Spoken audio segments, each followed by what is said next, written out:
victims from Namasia and Taoyuan townships and Shaolin village headed north to voice their opposition to the proposed relocation and reconstruction statute.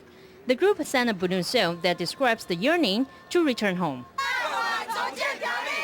反对强制迁村，反对强制迁村，反对强制迁村，反对强制迁村，尊重原住民主体性，尊重原住民主体性。 Protesters say the government's proposed relocation and reconstruction plan would destroy tribes by splitting up their members. This would also challenge efforts to save their culture. The government wants to take away our power while shirking its responsibilities. We will fight to the end.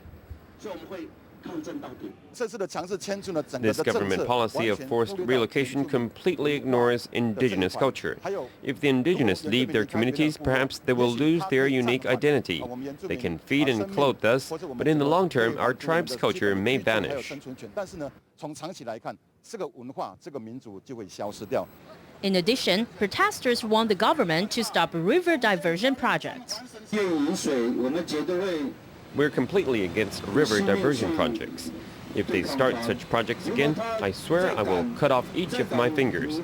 How much blood does the government want to see?